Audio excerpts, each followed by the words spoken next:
ce soir, it's you and me, c'est quoi? Je suis, maybe, the only one I need. Bonjour, j'adore, you're all I want and more. Ça va, au revoir, it's only un, deux, trois. Un, deux, trois. All night long. We are the wild ones. We only live once. We wanna feel young. All night long, we don't ever wanna stop. C'est moi, ce soir, it's you and me, c'est quoi? Je suis, maybe, the only one I need. Bonjour, j'adore, you're all I want and more. Ça va, au revoir, it's only un, deux, trois. Un, deux, trois. All night long, we are the wild ones. Hi, my name is Pam Green, and I have been in the entertainment and fashion industry for over 40 years. I've worked as an actress and a model for most of my life. I lived in LA for 20 years, New York for 10, and internationally for 5 of those years. I have walked in thousands of runway shows, appeared in catalogs, print ads, magazines, modeled in trunk shows, and fashion weeks all over the world. I've also acted in many TV shows, commercials, theater performances, and films. And along the way, I have met a lot of fabulous people in this fashion and entertainment world, some of which have gone on to be some of my dearest friends. And I would like to share their stories with you.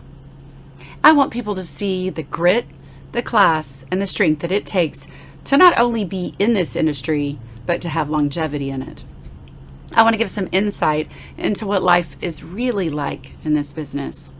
This world is not all glitz and glamour, but it certainly can be fulfilling and exciting and sexy and open up incredible opportunities in this life.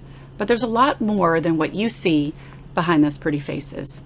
I want to share a bit about their lives after the shoot ends, in the dressing rooms, backstage, behind the scenes, at home, and off the runway. We are the wild ones. We only live once. We wanna feel young. All night long, we don't ever wanna stop. I am thrilled to introduce you to my guest for today on Off the Runway. She is a fiery redhead with a huge modeling career. Works a full-time job as a marketing director of an emergency clinic. She's a super mom to a beautiful family with 2 children and a gorgeous, dedicated husband that serves as a lieutenant in our local police force. She's never short of good stories and laughs, and she's an incredible friend to many. Her name is Brenda Arens Gutierrez, and she has appeared on the TV show America's Top Model and still has a huge following today. She has modeled internationally and continues to model here in Houston, Texas. I am happy to introduce you to my friend, Brenda Arens Gutierrez. Hi, Brenda. I am so happy to have you here on our second episode of Off the Runway. Oh, Pam, thanks for having me. I'm excited to be here. And I have been trying to pin down Brenda forever. So it's been a summer, a whirlwind summer for Brenda. She's been glitting around the world, and I have been trying to get her and get her and get her. We've had to cancel a couple times, so I'm just absolutely thrilled that we finally had a chance to sit down between our busy lives and talk about this modeling world that we've lived. Yeah, no, I'm happy to be here. Hurricane Beryl kind of threw a wrench, and then I had the travel bug this summer, so I've been not home. But you always have the travel bug. Let's be real. I know. Let's not tell people that you don't. It's like she gets home from a trip, she wants to go right back on I the leave my trip. suitcase open. Yeah. I just have to do laundry, and off I go again. You don't even have to unpack it. Just keep it in there and wash some panties and throw it back yep, in there. there you go. Yeah.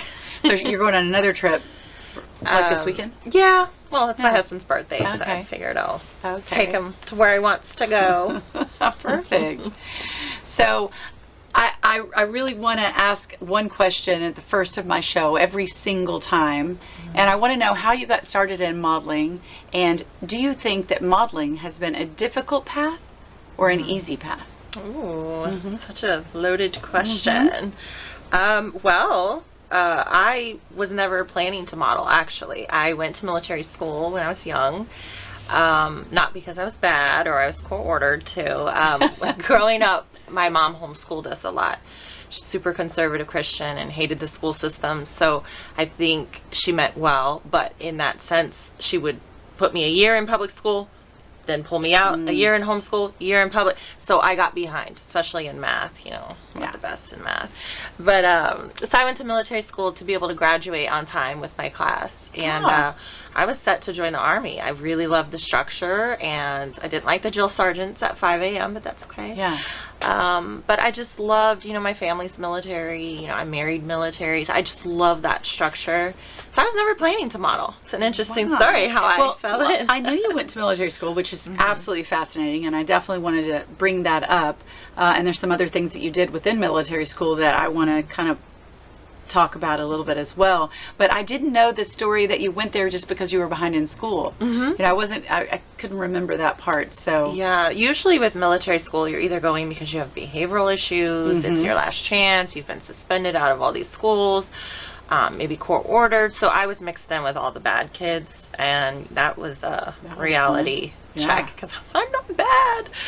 But I'm thankful for the experience. It really made me strong. It was my first time really away from home. Yeah. And I'll have to tell you when I was 16 how I even got into modeling, but it's a real interesting story. So. I want to hear. See, I want to hear how you got started, because so you went to military school before you started modeling, or had you been, someone had discovered you after military school? No, I went to military school. I graduated high school in 10th grade because with military school, you go to school 7 days a week, holidays. I mean, you're on an Army base, so you're knocking out years of education in a year and a half, 2 years. Get crazy. Your high school diploma, and then they help you get into college or enroll. So, I graduated early. Then I came home. I'm from a small Florida beach town, and I'm like, where are all my friends? Oh, they're in high school. But I'm not, and I have a car. 16. At 16 and a half, almost 17. Well, 16 and a half. So I was in a mall one day with my dad. We were shopping, and this lady, we're still friends to this day. She's my first agent, came up to me. We were in Orlando.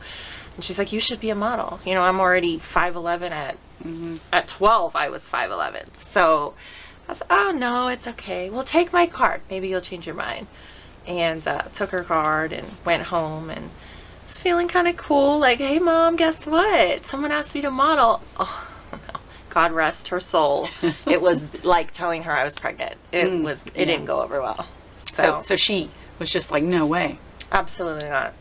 She said modeling is a form of prostitution, and you get paid for your looks. And I'm like, Mom, I don't think it's quite the same. Yeah. But I mean, you were young, and I imagine like a lot of mothers hear stories about horror stories about modeling, and they think, okay, a form of prostitution. I can see how people, not in the industry would definitely think that. And there are parts of it that are difficult and scary. So I imagine she wanted to protect you. So how did you, because I know you started modeling. So how did you get started then? My dad was they had the kind of marriage where she wore the pants in the family. He was the breadwinner, handed his check right over to Mom. She was the boss. She managed the bills. And I was such a daddy's girl. I was like, Daddy, I really want to do this. And you could tell, even in his mind, he was like, should I lie to my wife? What should I do? So don't worry, my dad will never hear this podcast. So give us the goods. Well, he could, but that's okay. So he said, you know what, why don't we at least take a father-daughter trip to Orlando and just go visit the agency. See, it was it ended up being one of the owners of the agency.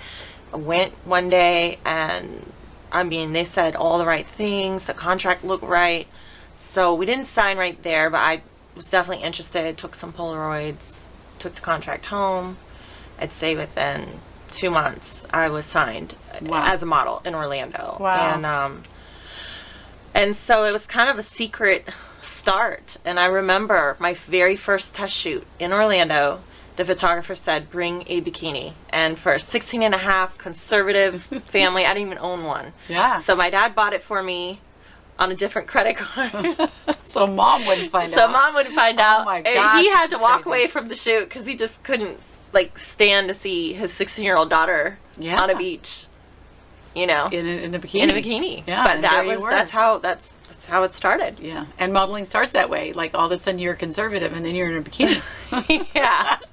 Oh, yeah. It happens that way a lot. Mm-hmm. That is so crazy. So, Yeah. I just to throw this out there, I met you when you were, I think, 19. Mm-hmm. And so I met Brenda very young and stunningly gorgeous and a little shy, which is interesting because she's not shy now. She's shy in certain ways, but she's not shy. She's really grown into this amazing, strong woman. Yeah. But at the time when I met you, I thought, what a shy, gorgeous girl. And I, of course, am much older than you. So, anytime you meet a teen backstage, if you have that moment where you feel like you kind of click with them, or for some reason I really liked you, Yeah. and I just remember that and thinking how beautiful you were. But just tall and skinny as a rail. You were just as skinny as a rail. Too skinny. And at that point when I met you, you already had a baby. You had a baby. That's for sure. Because I remember you telling me, and I was like, wow. So, cut to, well, let's go back a little bit. So you started modeling at 16, and so you proceeded to model, and then what happened? Like, where did you go from there? So, I had a boyfriend at the time. So here comes the military again. He was a Marine, active Marine, and he was stationed in 29 Palms. I wanted to follow him, but I had my contract. So I was like, you know what? Let me at least just put some feelers out there. And my agent found an agency in Houston, and that way I could just fly back and forth. So Orlando was still my mother agency, but I ended up in Houston. I had an aunt and uncle that lived here. I've never been in the 4th largest city before, so it was quite a culture change from a small beach town to the 4th largest city. And so I would fly back and forth, Camp Pendleton, to see him on the military base. Had a cute military boyfriend. Had a cute military Marine. And then he threw his commanding officer through the wall and went to the brig. So that was the end of that relationship. And I ended up staying in Houston because where else am I going to go? Can't stay on the Marine base. So my aunt and uncle are like, come on, you can move in with us. Mom still wasn't very happy. So those were some years. And Mom at this point knows you're modeling. I think the secret came out. I don't remember the She's exact like, wait, moment. that's my daughter on a billboard. There were I think I did. She's modeling? Yeah. Yeah, that wasn't a fun day. But, it's at the end of the day, it's what I wanted to do. Exactly. And I was good at it, and I was learning, and I looked up to all the older veteran models, and so that's how I ended up in Houston. Okay. I wondered, It's funny when you do these talks with you guys, I know you guys so well, but there's some of those questions or answers that I don't know, which is strange because you don't sit down and kind of go through the timeline or exactly how something happened so it's exciting for me to get to know all the how it all ties together. Yeah. Because I know the basics, so it's exciting. So then the baby comes in. We can thank Maggiano's on Post Oak.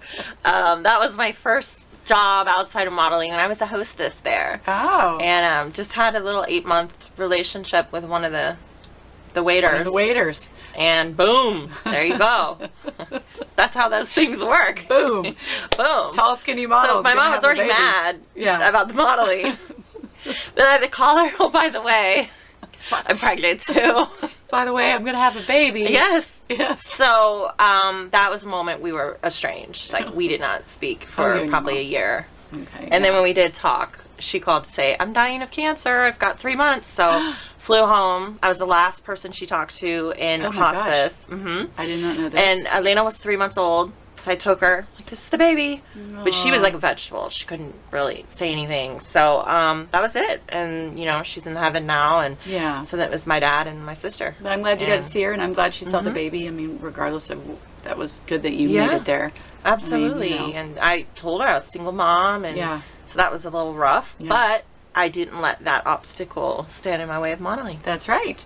Because ever since I've known you, you've just been working. Oh, and your career, I mean, and we're going to dive into this, but I mean, your career just exploded really at some point after the baby. So that didn't even, it stop did. you. And not only was I a model at my first agency in Houston, I worked their front desk as another job. I was the receptionist for the modeling school. Yeah. And that was great when I was pregnant, to be able to still stay and make some in money. the loop, make some money. Second I had the baby, I had some family support, aunt and uncle, grandma, and I just got to work. And I really wanted to use modeling as a way to see the world. I didn't want to be a local model. I never wanted to be a local model. But I made more money as the local redhead. Of course. So then me and the owner of the agency would knock heads. Yeah. And eventually I switched agencies, and the first thing out of the owner's mouth was, where you want to go?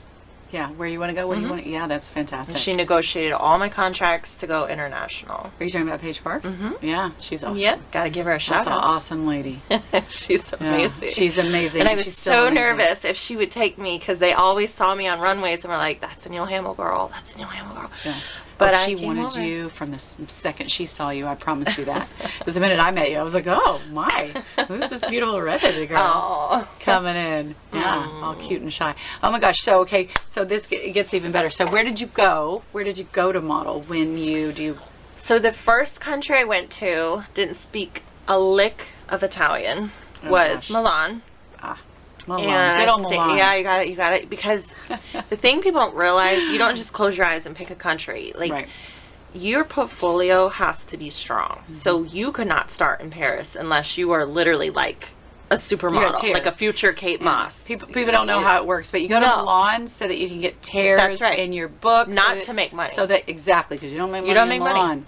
But you do a lot of shooting, and you get to take that work and go make money somewhere else. That's right. People don't know that. So I love these kind of tidbits and stories. So you want to start, and then, Milan for me was a great start. It was a little rough. Yeah. Getting off the airport and not speaking a lick of Italian and just waiting for the white model van to come pick you up. We've all learned to stay away from white vans, but here came the white van, and I'll never forget it. His name was I am Davide, and I'm not doing the accent right, but he was the agency driver. I thought he had the best job. Just picking up beautiful girls. Picking up models, driving them around Milan. Yeah. Milano. Wow. And then they don't baby you there. 16 and a half, I think, I'm lying. I was probably more like 18 and a half by then. But still, I felt like a baby. Yeah, you're a teenager. I mean, we know, having teenagers ourselves now, how mentally slow they still are at 18. So, you're in Milan on your own. Be slow there. Yeah. But I'm saying, your brain is still absorbing all that, and it's quite... It's a lot. It's a lot. And I always say, and we'll tell you later about how I ended up teaching modeling, but I always tell my students, being a pretty face isn't going to cut it. This is one of the darkest, most cutthroat industries, I think, on the planet, and not everybody has it in them. You have to be organized. You have to be smart. You have to think. You have to do time management. It's a lot. You have to be tough. You have to have thick skin. People always think, "Oh, that's so fun. You're modeled." And I'm like, yeah, it's exciting in a number of ways, and we'll talk about like what's some of the most exciting things you've got to do. I know you've had amazing opportunities. I mean, and then at the same time, it's one of the toughest industries ever. You've got to have thick skin. You're constantly being told you're too big, you're too tall, you're too skinny, you're too this, you're too flat-chested, you're not good enough, you don't walk good, and you got to hear that from a young age all the way through. You never stop hearing it. No. And so when people come up to me and say, hey, my little girl wants to model, and she's like 15, and I'm just looking at him thinking, why? I mean, if she's amazing and she's going to be a supermodel, she's going to make a bunch of money, like do something like you did, I would say, hey, she could totally do it. She's amazing. But would I just recommend someone that's just kind of not sure, or we're not sure if she can photograph well or can play the part, then why struggle through it? Why even try it? I don't know. And it's not that glamorous. It looks like that, but nobody knows behind the scenes. Yeah. Behind the scenes, usually you're sitting somewhere waiting, wondering if there's any food, and you're starving. Oh, yeah. Let me tell you, when I got dropped off at the model apartment, he's like, that is the door. Just, you go. Again, my Italian accent's horrible. I love your Italian accent. I'm like, wait, do I just go through this door with all my luggage? And so he helped me, and I'll never forget it. I opened the door, and people think you get your own room and your own everything. That's a lie. They pile like 15 girls in a room. Basically in a room. Yeah. And you'll be lucky to have a twin bed. And don't worry about even getting a dresser, because I just tucked up my suitcase under my twin bed. So it's like camping. It's not glamorous. Camping in another country. In another country. With a bunch of stinky models. And I'll tell you, the girls are not nice. Everybody stopped what they were doing. At that time, there might have been one other American there, but especially in Europe, a lot of the agencies, you're going to have your Eastern European, your Russians, and the difference is they're there because they have to send money home for their family to eat. Yeah. That is not ours. So they're very cutthroat and competitive. Your competition. Yep. Yeah. You're not a friend. You're not there to make friends. Especially if you're pretty. And everybody's pretty because they Well, wouldn't yeah. be there for. I mean, I definitely traveled and I would get to a house and wonder, oh, that girl's a model. Maybe she has I an know, just being honest. look. But then, she'd have like a look. Or I'd end up looking at her pictures and she photographed amazing or something. But there was questionable models in my model. There was a homes. lady there, a girl there that had buck teeth before buck teeth were even like the big gap in the teeth. Yeah, before that was became popular. a thing. Yeah. Yeah. So See, you had one of those in your house. yes. So I understand. But you ended up having a good experience in Milan? Good and bad. Yeah. Again, that was my first time. But you know what prepared me more than any other model? Went to military school. Ah. If you think those barracks in a twin bed with drill sergeants screaming at Yeah. 5 a.m., wake up, checking your wall locker is very rigid. Yeah. So for me, it was kind of like jail all over again. Yeah, you're like, I can do this. It was easier for me, Yeah. I think, than your average 17, 18-year-old. I think, back to having to be intelligent. They literally, you go to the agency, the van picks you up. These are your 7 castings. Good luck. Yeah. And this was before, or at least for me, before I had Apple Maps Yeah, it and was all before that. GPS. It was That's the maps. scary part. People don't realize. They're like, here's a big, it's called like a key map, and this is Milan. And these are the And train systems. This is the train system. You want blue line. Figure it out. Blue line or green line? What's the word for blue? And it was a big learning experience. And the Italian men, when you say no, it means yes. Of course. So I they're have very plenty of pushy. experiences with that. I mean, if you say no, they're like, She means Yeah, yes. yeah, Grazie. yeah. They'll just follow you around the city. Yeah. Oh my gosh. So tell me about because now this is the first time you've been out of the country, and I know because just from experience myself, I'm sure of it that you had a bad experience, either with a photographer or with a photo shoot or even with the models, but I'm sure you have some sort of story there that was like something that was a little bit traumatic or questionable, I would say. Well, I think anyone can watch the news nowadays and the documentaries and see that a lot of people in the fashion world take advantage of young girls. It is a breeding ground for predators. 100%. And I don't want to name drop big top Oh, let's do it. photographers, like Bruce Weber, right? Am I saying that right?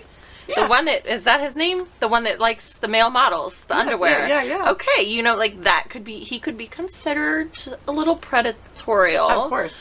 And so you're going to have, you're worried about getting the job and getting to the casting, and they're worried about, who's going to be the next person to be able to sleep their way to the top. And that was one thing, You realized really quick. really quick. And that was a deal I made with myself, that I would never cross that line, and that's my Christian upbringing, and I never had to. And of course that certain jobs that I wanted, I didn't get, and I don't know if that's because of that, but that was just a pact I made with myself. Yeah, I was the same way, and that's. But the thing about that is, going back to it's a bunch of predators. It's funny you use that word, because I tell people all the time in the industry, because they ask, good stuff, bad stuff, and I will use that word. I will say in this industry there are, and I'm sure in a lot of industries, but in this particular industry, because people desire to model. Girls want to model. People, the idea of modeling is Sell their soul for it. exciting, and they don't even want to sell their soul, but they don't have a head on their shoulders that they should at that age, and they're going to Europe to model, and they're not from a military background, and you go to the photo shoot, and I tell people this all the time, it happens constantly. There are predators everywhere waiting for those girls that get their first photo shoot or their second photo shoot, and they go in, and all of a sudden, they were supposed to wear a suit, and they end up in their underwear or topless. And they've been taken advantage right there, and they know it, they feel it, they don't know what to do about it. And let me tell you what else they'll use. Another tool they will, especially in Europe, they'll use stylists that they have worked with for years, and they will tell in their language, you know, they'll tell the stylist, oh, well, she has a really nice butt. Let's change her from full coverage to a thong. And then the stylist will go and switch the clothes. And then when you're not feeling comfortable, they're like, oh, honey, it's fine. This is the way we do it here. So they kind of are in cahoots. So you have to use your brain. And I would suggest to any new model, if you are uncomfortable at anything, you tell your agent. That's what they're technically there for, anything at all. But even that, some of the agents are also in cahoots. Because another thing I noticed, that some of the agents would be in good with some of the photographers, and they want their models they to want get their the job. models to get the job. But so they'll send it there, and then you come back and say, oh, he was a little, or I ended up wanting me to take off my, and they'll be like, honey, it's modeling. Yeah. And I've had that answer, and I'm like, wow, I thought I was going to get like that backed up protection. Yeah, no. But you don't always get that, because they're kind of like, whatever, it's the game, you know, that you're playing. And that's also different countries, different situations. So it was, if you thought Milan was brutal, to me, Turkey, Istanbul was even harder. Really? So, it's just a different part of the world. Yeah. And I was told not to tell anyone I'm American. I was supposed to be Canadian. Because they had fear that you would be It wasn't a treated good badly, political time, and, you know. So I was Canadian, and I was like, but I'm American. I want to stay American. So you're saying it's more cutthroat in Istanbul? I never modeled in Well, Istanbul. modeling is illegal, and I went for Istanbul Fashion Week, and I was asked to stay, 6 to 8 weeks. Again, work on my portfolio. That's fine, it's just interesting. I mean, I wouldn't say it's good or bad. It was just quite an eye-opening experience. Right.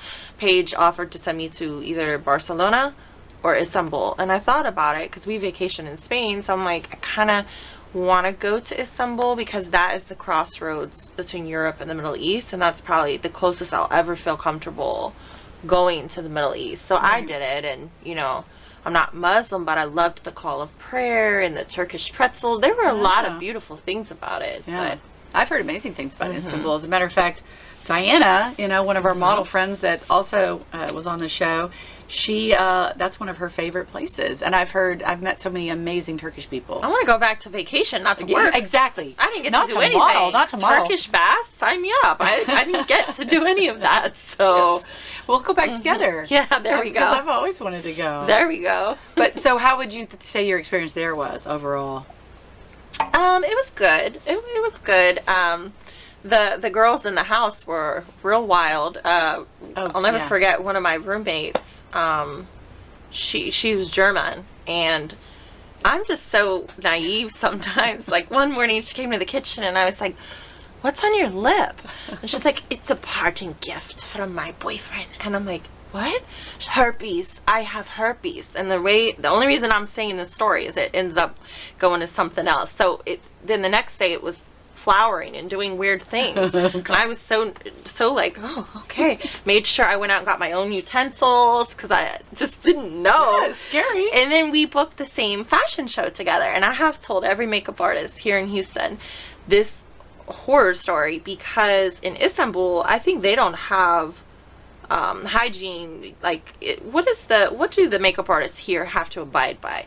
When you're doing lip gloss down the line, don't they have to have a new stick? One of two things. You can either clean it between each person, you can use a new stick, or they have the little disposable ones, that they can use those. Disposable ones. Yeah. That's what we do here in the U.S. Yeah. They don't do that there. So I saw the makeup artist coming down the line, and my German friend was in front of me. And I'll never forget this. I basically assaulted the girl. She did her lips, put it back in, and then went to do me, and I grabbed her by the wrist, and I was like, no. And she didn't understand me because I don't speak Turkish, and I was like, no. And she was like tattling on me, and I was like, I'll do my own lip. And she just rolled her eyes and moved on. But how would you get that lipstick though? She's already put that contaminated stick back in there. You're like, I don't want the lipstick at all. So yeah, again, using your brain as a model. So oh my gosh. Interesting. Exactly. That's funny. Yeah, I have a similar herpes story. I mean, it's so crazy to think that like these are the kind of things going around. Yeah. Yeah, but I mean, some of the girls are wild too. Yeah, So, wild yeah. parties, and in Milan they party. I mean, you don't come home to the club. It's normal for the agents to pick you up for dinner, and it's all free because the restaurant owners want beautiful models in there. Then you go out clubbing till 4 or 5 in the morning, and you don't even go out clubbing until super late. We would go out at like midnight because the club stayed open until 5. So why go out at like any earlier? Well, you don't eat dinner till like 11 p.m. in Milan either. Yeah. So I'm like, oh, my poor stomach. And so you went there right after Milan, or was there a break between Istanbul and Milan? There was a break. Okay, because I think in between that, which is the really exciting part, you got scouted or asked to do America's Top. How did you did America's Top Model? Yeah. And how did you?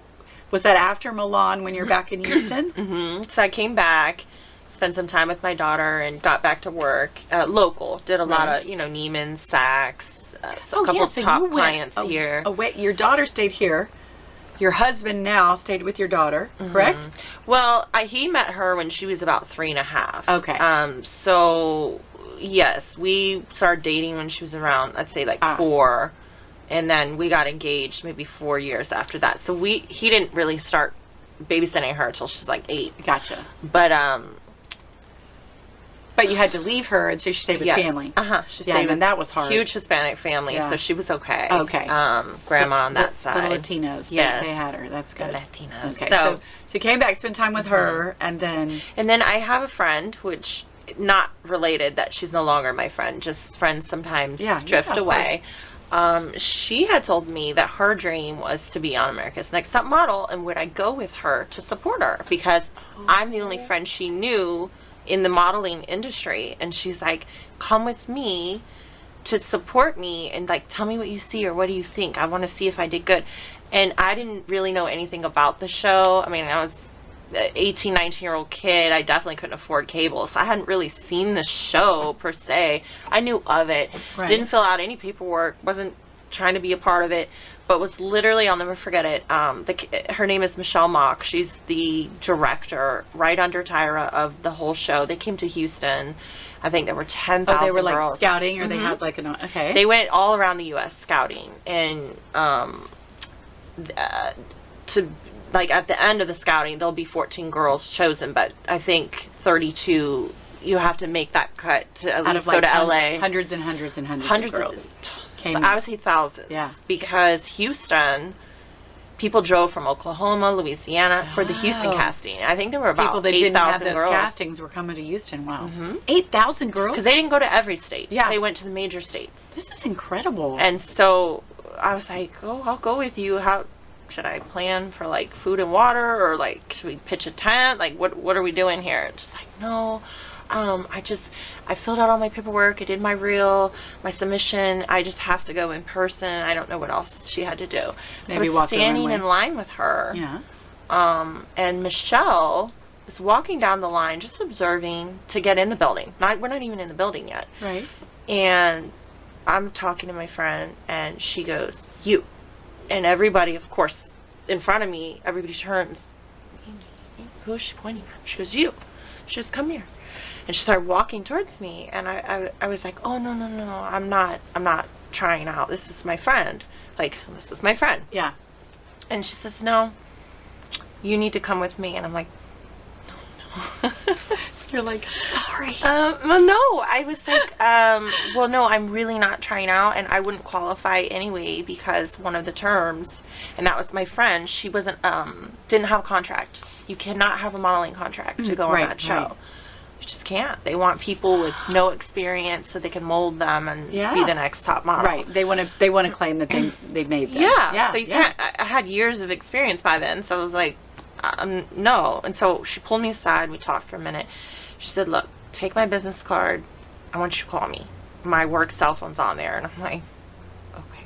So I get back in the line, and, long story short, my friend doesn't make it, and she's devastated. And I talked to my best friend here, who's also in fashion, and I was like, what do you think I should do? And she's like, are you stupid? Like, the director of Top Model wants you to come to try out. So I thought about it, and I went, right?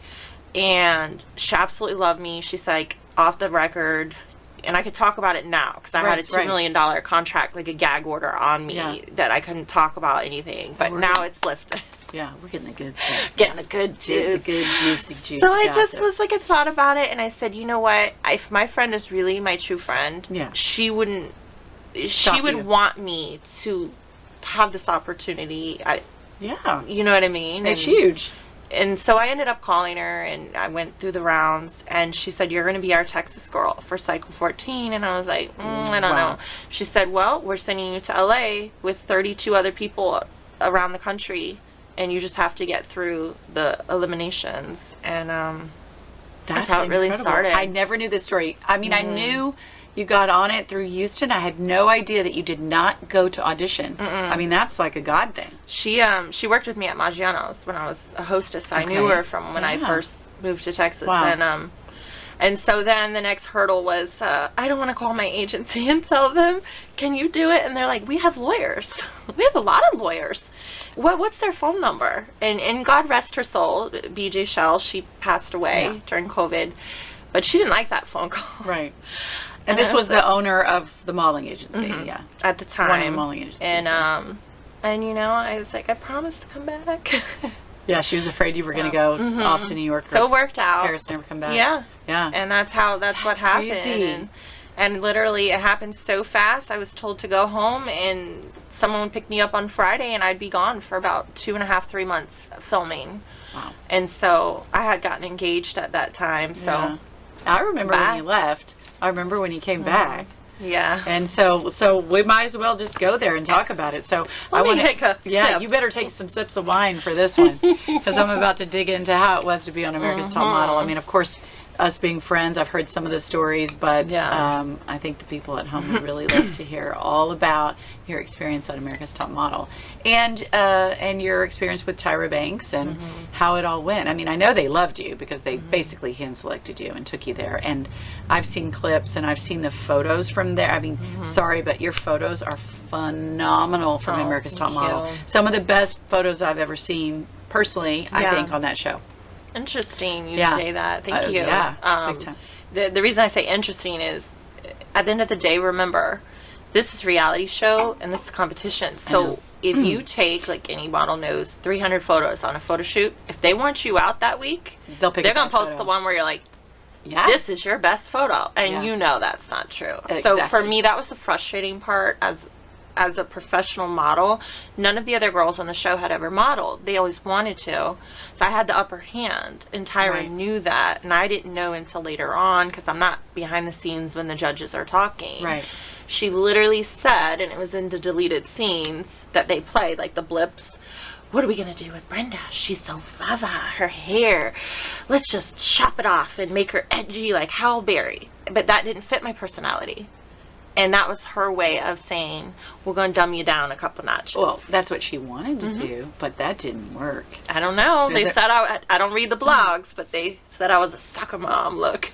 Are you kidding me? When I saw you get your hair cut, and when I saw you in the photo shoots with that haircut, oh no, I honestly, bottom of my heart, was like, you look like a supermodel. You went from like a beautiful, gorgeous model to a supermodel in my eyes. And when you came back to Houston with that hair cut off, I was like, oh my God, I want to put her on the cover of every magazine in the world. Because I feel like I've got a little bit of that eye. We all do a little bit from being in the industry, but that's what I thought.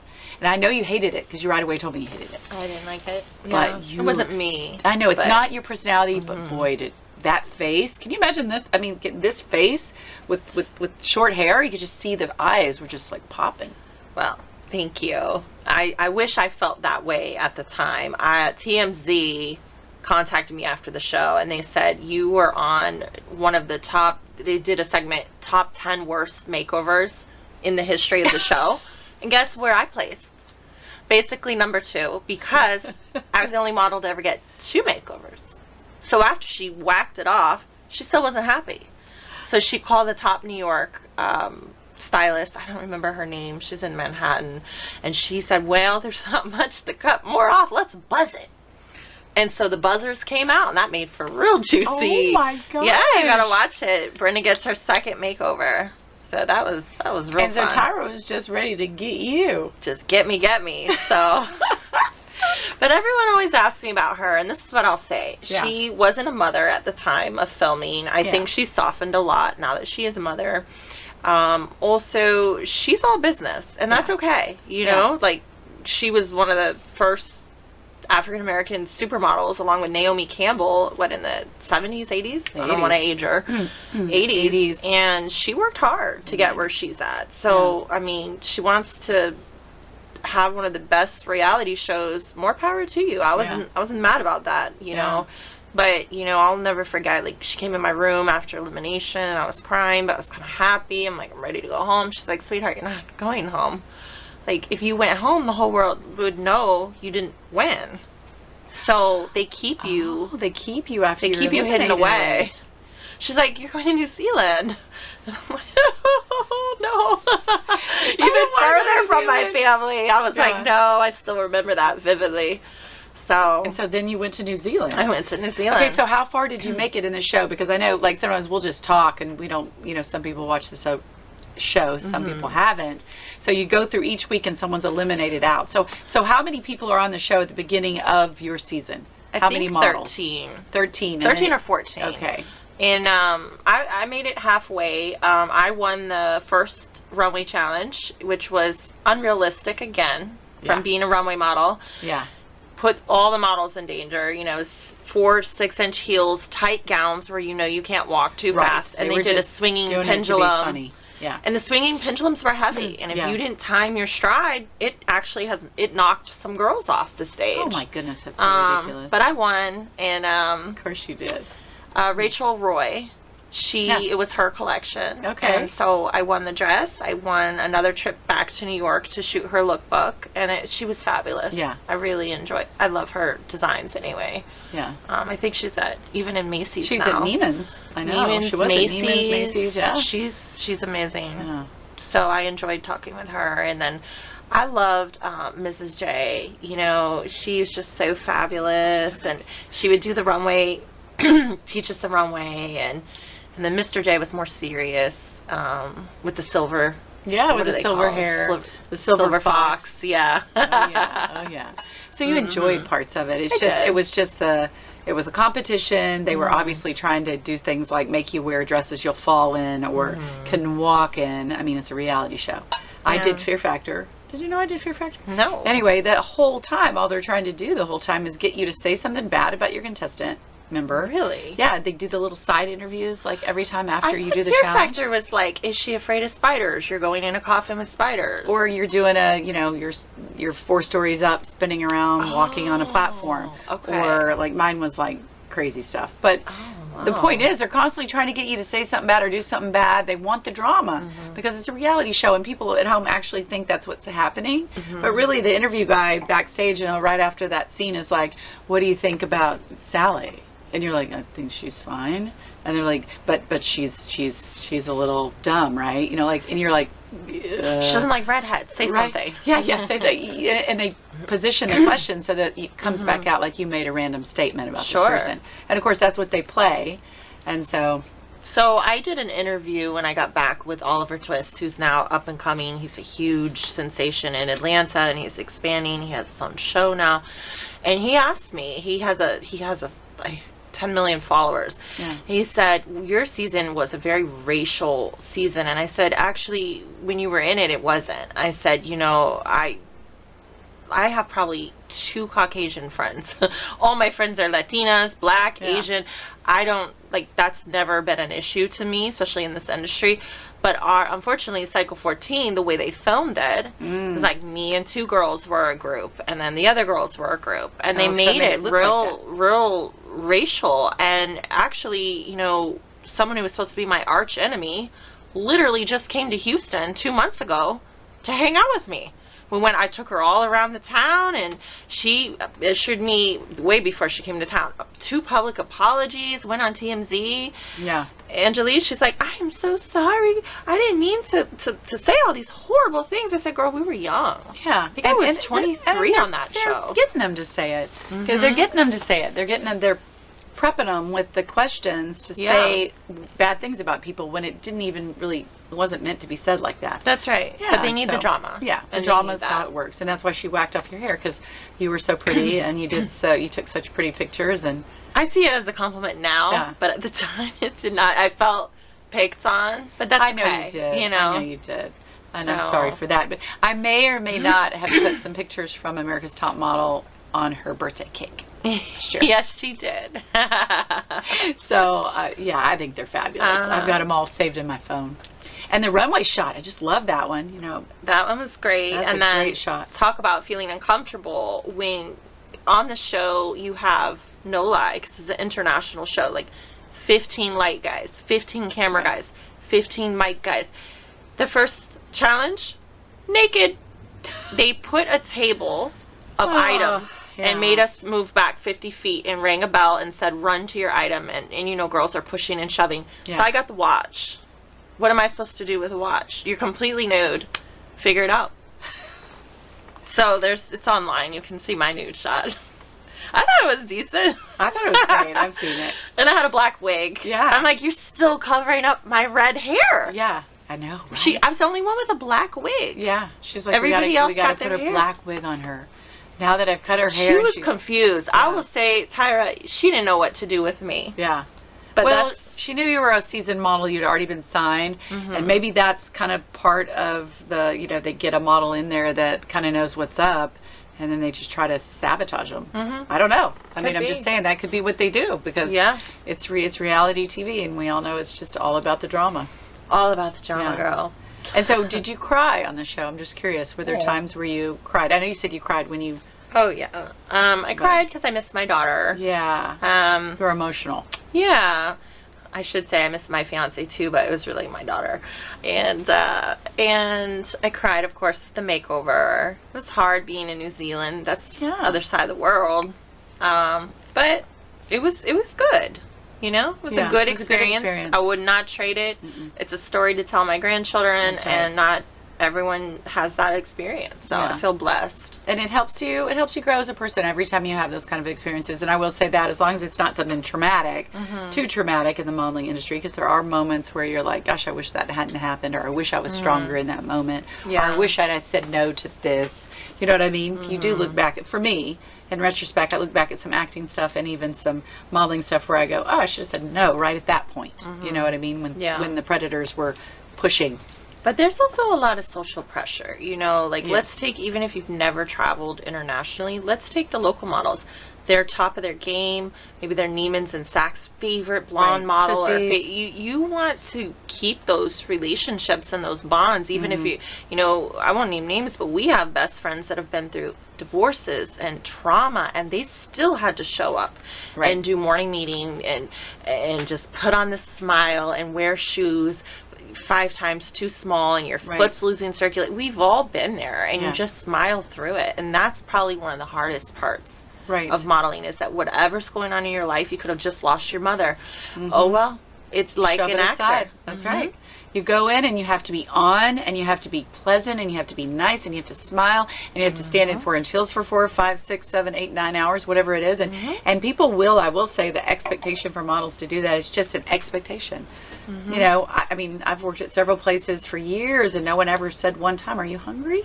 Are you okay?" I'm thinking, I've been here 8 hours. They've had 3 meals.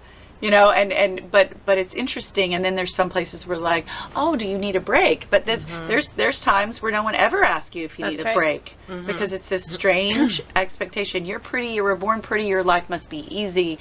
You don't need a break. You don't need food. But I noticed that. That's one thing that's really strange. Okay, one more thing I want to talk about is like, so also getting picked on or getting told you aren't good enough at any point in time, since this is a very critical industry. Oh, yeah.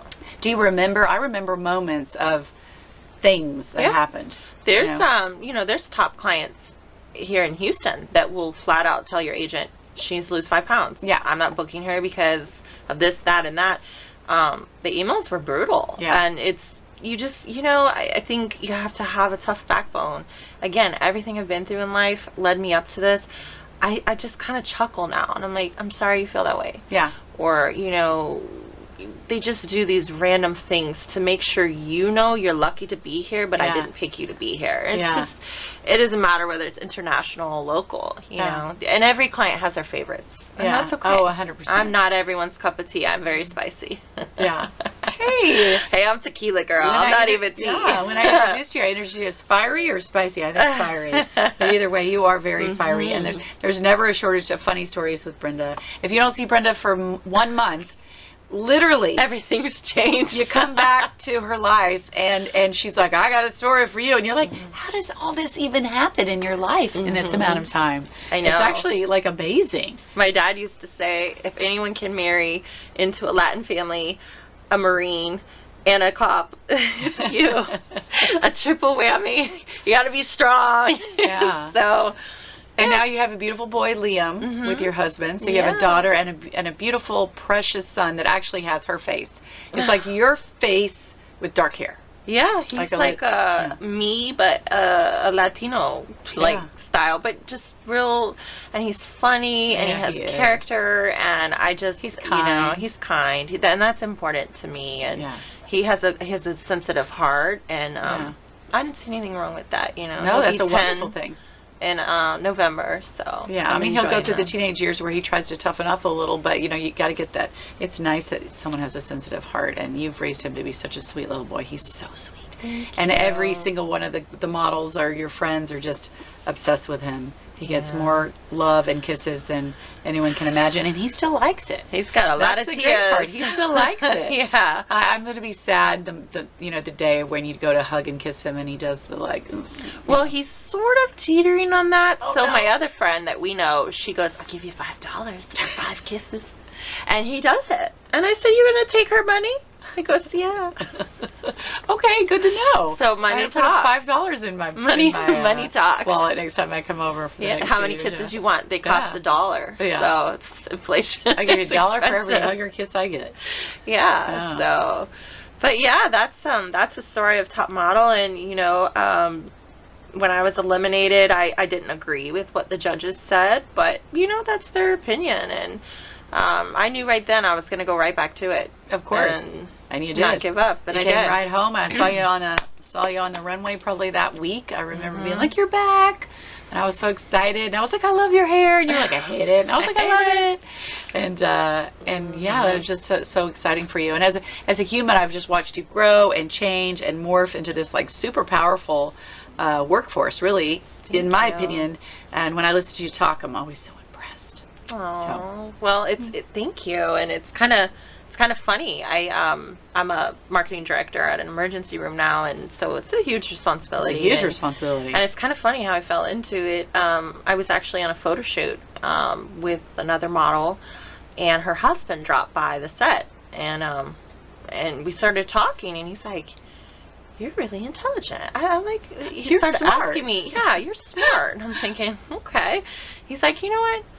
Come by the ER. Let me talk to you some more and do an interview. I have a job for you. Have you ever thought about healthcare?" And I'm like, "No."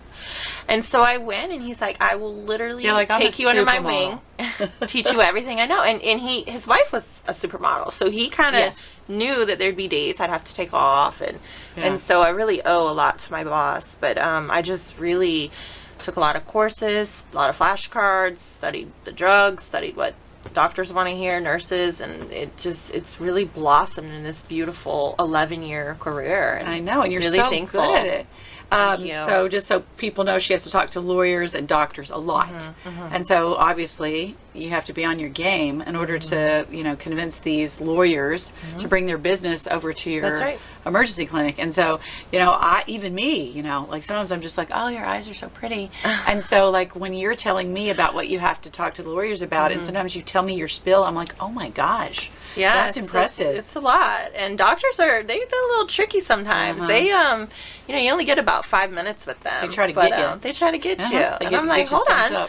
I never said I was a nurse, but let's talk about ketamine. Let's talk about Toradol. Come on, what are you looking for? That's right. For your patient care, So I've really enjoyed it, and that industry has its own set of challenges, like any career. Yeah. But I think it is possible to mush fashion and healthcare together and hey, I've been really happy with my You've made a really nice career of it. I'm super proud of you. It's super awesome. you. So we just did a fashion show last month together, like a month and a half ago before your travels. So I guess it was right at the beginning of summer. Yeah. And I've also saw you on, I don't know what, but I've seen you in some ads recently. I saw you, is it a casino? Or a restaurant? There's somewhere you're eating with a group of people, and I've seen some ads out for that.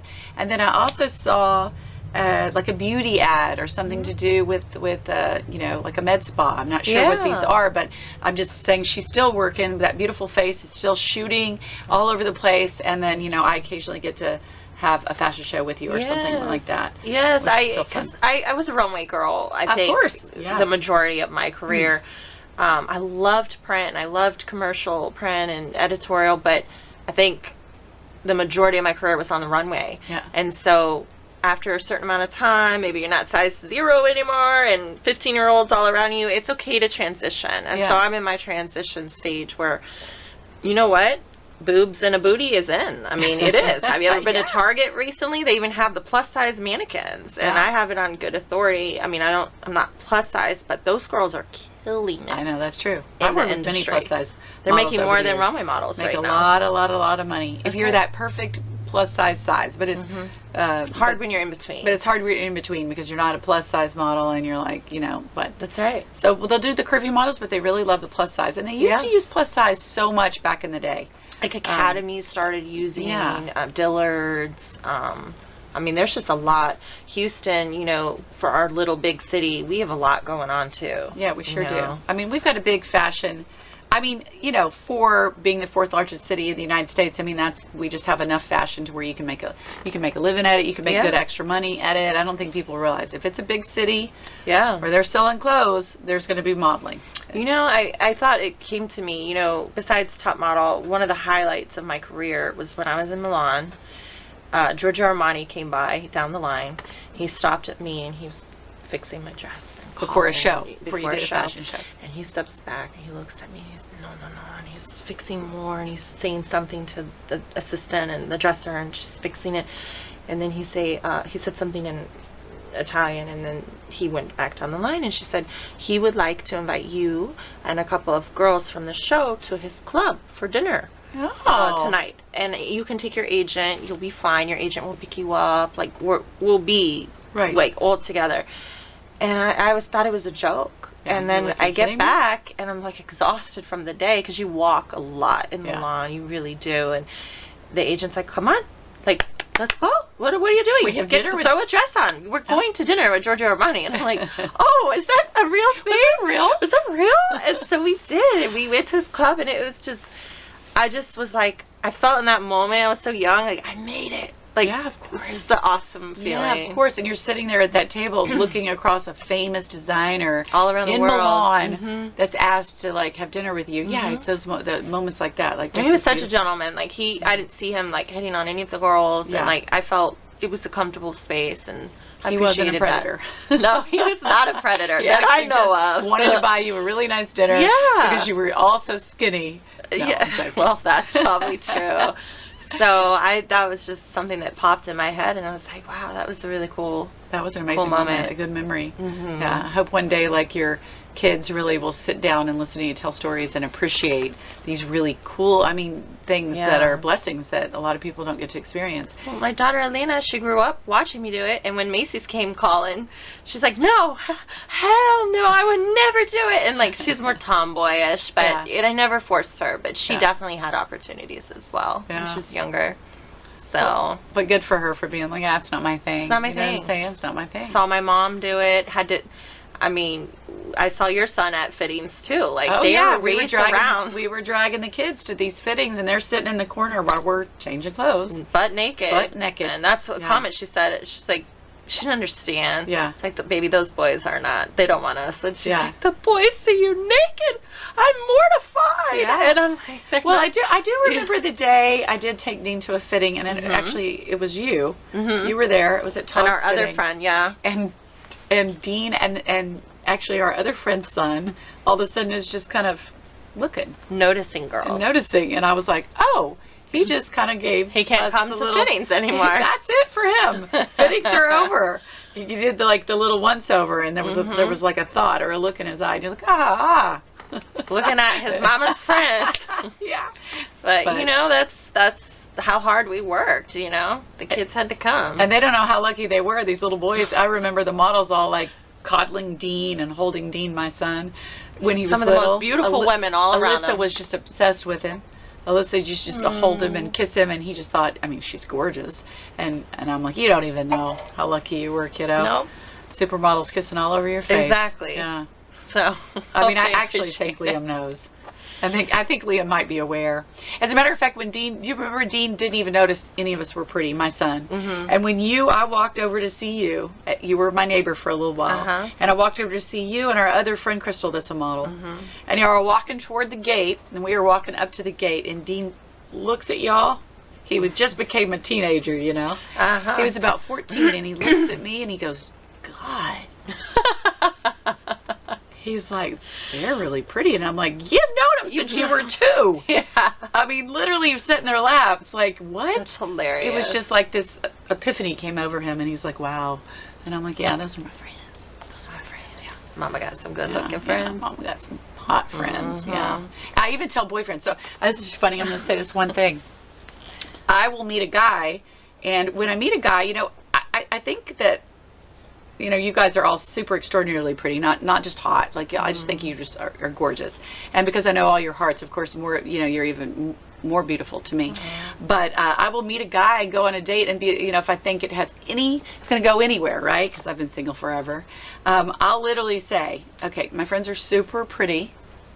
So you're going to have to get your big boy pants on before you meet him. Be prepared. Be prepared. Don't freak out. Because if we go into a room and 4 or 5 of my friends are there at 5'11", it's intimidating. It's 6 foot walking towards you looking like a supermodel, I don't want you to pass out or freak out. Like I always tell them. Did you tell them the redhead's going to interrogate you though? Because, yeah, and then on top of that, yeah, you're going to get interrogated. But I just think it's funny because they're like, I'm fine. But then usually I can tell there's nerves going. Oh, wow. Oh, yeah. Guys get nervous around pretty girls. Jerry's used to it. Well, Jerry's up used around to all us. y'all. Jerry's used to us. Yeah. That's funny. Yeah. Well, they call him Hollywood on the force because, he's kind of around all looks us. like a male model. I take my best photos with Jerry. Yeah, it's over the weird. Years. If it wasn't for you Jerry, take better photos of my great husband than I with do. Your husband. It's weird. And I never every year I have great photos of y'all. Would you like a scrapbook or something? I do. I literally have them in my favorites because it's I look good in this photo. For some reason, I could photograph well with your husband. Oh, otherwise, I don't photograph very that. good. That's not true. Have to be put a filter on me. And hey, guys, there was no filters back in the day. Let's just be clear. I mean, we weren't filtering anything back in the day at the height of our modeling. Mm-hmm. I mean, there were things people could do, but it's not like today. Today, it's just pressing a button, they can do a million things. Facetune and all that. No, this was real modeling. Real modeling. And we're still doing it. And one of the reasons that only certain people come on show are people that still are doing it, that have had longevity in this business, that have seen the ugly, the good, the bad, and the ugly. Mm-hmm. And I want people to know that, these beautiful faces didn't have some kind of fluffy life. I mean, and you were adopted. Yeah. I want to go back to that. So you were adopted by this family. You went to military school. And by the way, she was on the gun, what was it called? The gun sergeant team. What were you on? You were the shooting team. I was the first female on the platoon team for rifle. Oh my God. So That's crazy. I can't even think of the word right now. The first female on the rifle team. That's crazy. Yeah. So Camp Blanding has a beautiful program out there and really recommend it. And it's through the Army. And it was, to this day, I call him Dad. I'm still... Your sergeant guy. Sergeant Major. Yeah. He came to my wedding. I know. I was there. It was so comes to meet all my children. And he was the biggest, baddest dean of any military school you've ever seen. And a big influence on you, obviously. Mm-hmm. And that friendship and that love has, gone through all these years. He's writing a book. And... because he now mentors teens, and he still does security forces all around the world for Dubai Princes. I mean, he's still active military, but he said that I'm getting my own little chapter, and I was like, stop. I want the first copy. That's right. That's awesome. That's really awesome. I mean, you excelled in that military school, and I did made a lifelong awesome friendship. But I mean, I just look at your history and your past, and then you get asked to model. Right, you get asked to model. Your mom doesn't want you to. You do it behind her back. You start modeling. at 16. That's a lot. You end up with a baby, and then you go on to do America's Top Model and go all over the. And I didn't want to do that either. You didn't even want to go there. I mean, you had like a cool story, like a really a fascinating story, and I love for people to hear this. So I mean, you also were a single mom. I remember you struggling. Oh yeah. I remember you busting your butt to try to pay the bills to raise this kid and model. And so this is like you've had a lot of like struggles in your life, and you've overcome all of them. So I think another thing to add to the fashion world that people think, oh, it's so glamorous. Okay, so models have to constantly be working. This is why, like firefighters, a lot of models have multiple jobs, because it takes sometimes months to get your paycheck, depending on the job.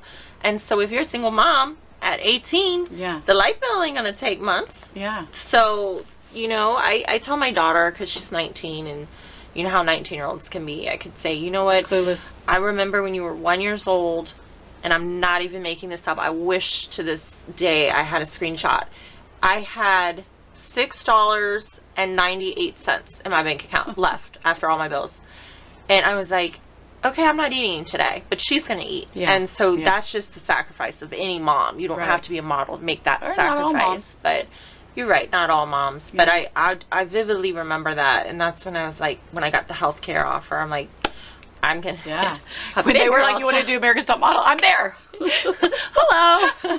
So, you know, it's modeling's hard, and it is not for the faint of heart. Absolutely not. And if you think you're getting in just through your beautiful face, you got another thing coming, because these clients in this city, especially if you're 5 minutes late, they may never book you again. Exactly.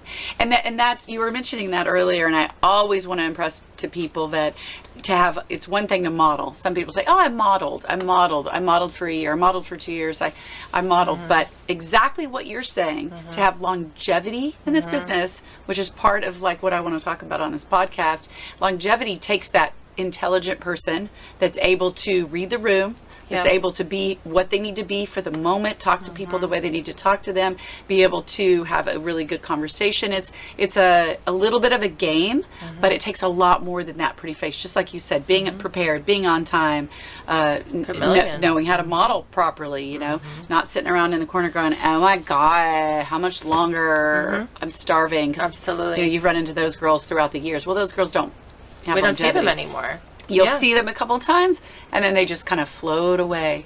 So it's like you have to have a certain type of personality and a strength that other people, you know, don't realize that you have to have in this business. Well, another thing, you know, we were on a national tour together. So we did 6 weeks in the spring and 6 weeks in the fall, and we were in a different state, you know, Thursday through Sunday. And that client was very tough on the girls. You could not be late. You had to land. You couldn't even brush your hair straight into fittings, you know, and rehearsals and you know, it's just not as glamorous as people think. No. And there's a lot of, I remember times, jobs, things, you're losing sleep, you have early call times, you're exhausted, you're getting your makeup done, then you're acting like you're pretty, then you go back to sleep. And there's been several models having freakouts and breakdowns, and even the coworkers fighting because we're traveling together so often. You know, the male models would get on my nerves because men are a little immature. You know, so it's or certain models, you know, flirting with other certain. Oh yeah, and that's you're one thing. I have never wanted to date a male model. That's just my preference. I grew up around beautiful, gorgeous six-pack men, and that's just not my thing. I don't know. That's just for me. Well, it's like dating a coworker. What's weird about me is the same thing. I never want to date the models. I've ended up dating a few models. I had a baby with a model.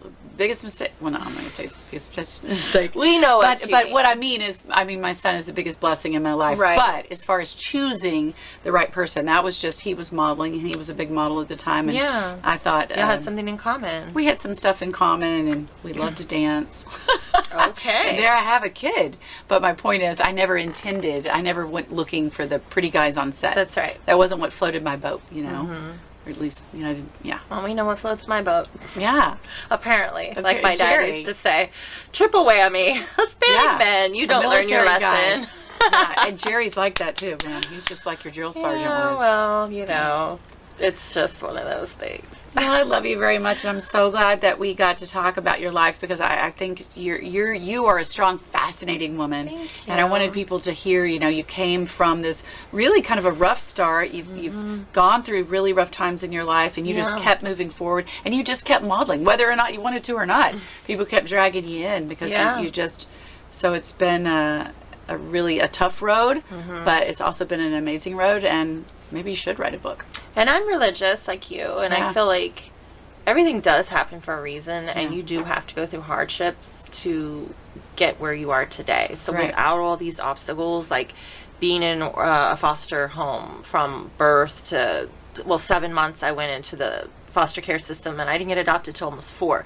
So losing that foundation of what a child needs for year 1 and year 2, and not having that way to vocalize what I need, because I don't know all these people around me, that you have to, everyone has their own story and their own hardship, and to overcome that, I'm thankful for all these experiences now, because I wouldn't be that tough bitch that I am now, and that's okay, So, but people look at people that are pretty, and a lot of times you just assume you've had some sort of easy life, and I'm like, listen to what she's saying. Adopted at 4, military school, and having a child at a young age, and then struggling through all that. I just think it's overwhelming, and then your job now is you're really successful at this job. Well, I kind of run them, so Good. to crack the whip That's on the lawyers and the doctors, and it's fun. It's a game for me. Perfect. It's a new game. It is from modeling to a different world. I love it. Yeah. So, but thank you for having me. This was awesome. I'm glad we could finally make it happen. I know. No more hurricanes. I finally pinned you down. Yes, you did. No hurricanes, no trips all over the world. No. I got you here. Taking a pause. Yeah. Just for a little bit. So let's go get some dinner and have some drinks. What do you think? I'll twist my arm. All right. I'm ready. All right. I love you. Love you.